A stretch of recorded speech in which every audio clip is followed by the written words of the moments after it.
Join us today for seed starting with Dairy Dew products. We're going to use a seed starter. Very great product, I like it. It's good for your seedlings for 6 weeks. You don't need to hammer them with fertilizers and burn them out, which is a typical mistake people make. I'm going to share you some germinating techniques I use on the giant pumpkins, but these can be applied to all vegetables and gardening, not just giant pumpkins. They're not specific to that. There's some great tips I'm going to have in here involved, so thank you. Please join us today with Dairy Dew and Bubba Pumpkin Seed Starting 101.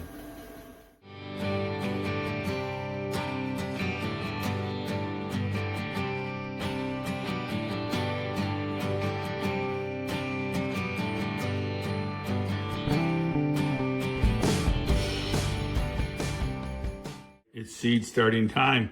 I'm going to show you what we narrowed down to my final lineup. And of course, we're starting out with the Morgan Composting Seed Starter. Now this has in it what your seeds need, your plants need for like the first 3-4 weeks. Even your regular vegetables like radishes and stuff could survive probably 6 weeks in this. So you don't need to hammer your stuff with fertilizer. That's one thing. If you're new, don't hammer your young seedlings with fertilizers. They don't need it. There's typically enough in your seed starters depending on what you use. And be careful, some of the brands are hot seed starters intended for cannabis, and you may be a little hot for your pumpkins. But here's my lineup. The 450 Clements that we grew here, and it didn't get very big because of the heat. It's too hot in this home park. I manufactured home park. I'm moving out to the farm this spring. No more growing in a hot park. All right, here's the White Zombie. Eri's Choice. These are Eri's choices. He's wanted the White Zombie from last year. Check it out in Bubba in Eri's garden last year. Here's a choice I picked, a 13.9 Janowick. Eri asked me to pick him a nice orange one. He's going to grow that. I've had to narrow down mine a little bit. And Eri asked to grow his 1050 DMG, the one we tried to pick it up to go to the state fair, and it went to mush on us. He wants to grow that seed. He's going to grow 2 of them, in fact. So I've got my little seeds in their cups, and I'm going to add water to them here in a minute. 1911 Urena. I'm going to start 2 of those. I'm going to plant them in the kin cave and run them out, and one of them will get culled. And I'm going to grow my 2043 state record, do the same thing, plant 2 of them. One of them will get culled. I plant them 3-4 feet apart. When I cull them, I cut them off. I don't yank the roots out of the ground, disturbing the roots from the other plant. Okay, the seeds that didn't make the lineup, I was going to grow, I wanted to grow, but I don't have the space or time. Situations in my life have changed, and I don't have the time to grow 4 or 5 plants. I'm only going to grow 2 this year. Change of plan. All right, Tiger King I can't grow. The 1795 McCracken and the Tiger King are going to have to wait till 2022 to grow them. I should have more time and more space by then. Life is very unpredictable month to month. We all know that now. Also, the 1501 Vanderweilen is not going to be grown. All right. But we will be growing the 1399 Janowick. I hope I'm saying your name right. I love orange pumpkins, 19% heavy. Don't let a smaller pumpkin fool you. I'm sorry, it's a 1398 Janowick. I've been calling it the 1399. It's a 1398 typo. So there you go. I'm going to go ahead and take some regular bottled water because I don't want the chlorine and stuff in there. I guess a little chlorine wouldn't hurt. It might kill the cooties on the coats. I do not use kelp. I don't think there's a big benefit in using kelp in soaking your initial seeds. I will introduce stuff like that after we get root ignition. When we get root ignition and I put them in a pot, then I'll add some mycorrhiza at that point in time. All right, so there's my lineup. Getting started in the season with Dairy Dew. Check out their website, dairydew.com, their retail stores, listings, and check them out. Please do. All right, I took the liberty of opening the seed starter, and it's kind of a dry mix. It comes somewhat dry. It doesn't stick together. So what we'll do is we will take some, I like to use spring water. I don't like to use chlorinated water, and pure water, rainwater if you want to let it sit out for a while. And we'll pour this in here, and let's see, I did about that much. And then we will knead it. We'll put it together. I'll get in there. Wow, it's still dry on top. So we'll pour some more in until we start feeling some moisture. And you want to get this just to the point where the soil sticks together. We'll let that soak in. So the soil sticks together like a ball. I'll link this back to another video where I show exactly that, and you can squeeze it and just a little water might drip out of it. If you're a little bit wetter than that, it's okay. And we will fill the peat pots, and I will mark them. I like these not because I planted them. I just like them because they're tearaway. To me, they're a tearaway peat pots. And some people say, why don't you plant them, Mark? Well, no. I do not want to plant them. They're going to be just used as a temporary cup, and I will transplant. I could wrap my seeds in a napkin and germinate them that way. I'll link this back to that, how to link seeds in a napkin, but I prefer to do it this way. I like them. It's just the way I like to do it. That's all. It's just a preference. There's many ways to do it. All right. But that's how we'll get them going here, and we'll get the seeds in the pots. All right. Using heat. Now, one misconception about giant pumpkin seeds is that you have to use heat to germinate them. This is simply not true.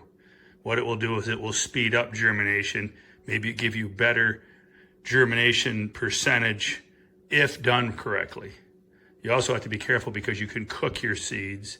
If you're going to cook your seeds by getting them too hot, you'd be farther ahead just to germinate them at room temperature. You can germinate at room temperature, 70 degrees, even 68 degrees.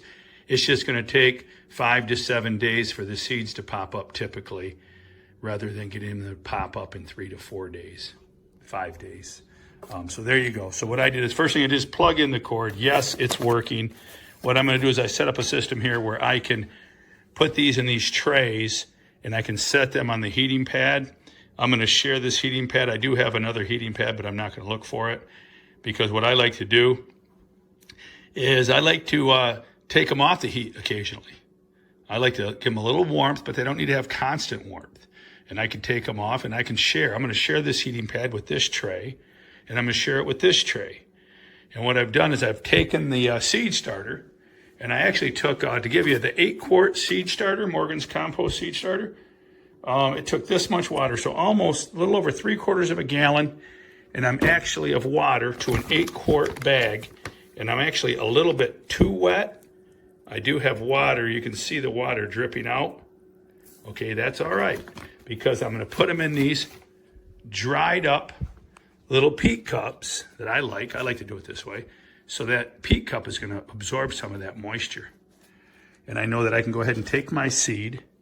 Right here's my 2000 Clements, 2043 Michigan State record that won $7,000. If you're not familiar. Not bragging, guys, just some people might be new to the channel. I grew a 2043 pound pumpkin. It won $7,000 at Operation Pumpkin in Hamilton, Ohio, winning $7,000. It's still a site record 4 years later. All right. Anyways, I'm going to go ahead and put this seed in here, and you can lay them sideways if you like, but do anything but put them point up. You don't want the point up. The root is going to point out. The root is going to pop out the bottom. So you can go that way. You can lay them sideways. Some people like to put them in sideways because if you put them sideways, then when it pops up, it'll pull the jacket off easier. So just put it down there. And I like to just use these are just to keep them warm, make it quicker. I've got, 14 or 15 of these going here. Something like that.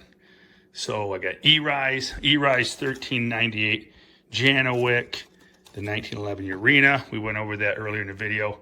So I'm going to fill these cups. We're going to put the seeds in them. And then it doesn't really matter whether they set. They don't need to set under a light yet. They will go to the BUBBA tub. I still got the BUBBA tub. If you haven't seen that, I'll link this back to the BUBBA tub grow room. And as soon as they start cracking that soil, what is that noise? Did I hear a noise, Dolly? Are you snoozing, girlfriend? Are you okay? Say hi to the gang. No? Okay. Dolly's getting old. She'll be 13 this year. She's 12. Anyways, okay. So that's what we're going to do now. Just keep in mind, you don't have to have the heat, but you need to keep them like over 68 degrees would be good. Be smart. Definitely do not go under 65. And they'll germinate. They may take a week, but they will germinate. We're in the BUBBA tub. What I've done is, I crapped my plants. The tomato plants were moved outside into the little greenhouse. So now the BUBBA tub is available once again to start my plants. So I have them in here with the heating pad. We will plug it in. And I have these little covers. If you don't have covers, you could use saran wrap or most anything. I was just thinking, you know, if I couldn't find these covers, I just dug them out of the shed. I could actually take that Morgan's compost bag and cut one end open and slide that tray into that bag and then seal down one end. The whole point is keeping the moisture from escaping those pots. We're not going to come in here and add moisture. They're perfect. They're perfect for the next 5 days. I don't need to touch them with water. And as long as they're covered and they can't evaporate and lose away. And I will rotate my heat. Like I said, I will come in here and rotate some of these around. I like to relieve them from the heat sometimes. I think they can get too hot. You get too hot and cook your seeds, I think is a common dilemma people don't realize. Because these heating pads aren't dialed in that perfect. If you've got a thermometer, great, use it. If you got it, use it. If you don't use it, you're going to lose it, you're going to abuse it, and you won't have it farther on down the line. All right, that's an old Jay Giles tune. So anyways, but don't forget your Morgan's products, Worm Dew. Stay with us. These will pop up. As soon as they pop up, I'm going to slide my scaffolding plank over under the light, and I'm going to lower my light right down to where, well, this is a pretty strong light, so I will lower it down to maybe 2 feet. I won't lower it much, to be honest with you. Right here's my level, the top of the tub. But you need to have light. The whole point is, as soon as they crack the soil, you need to have light.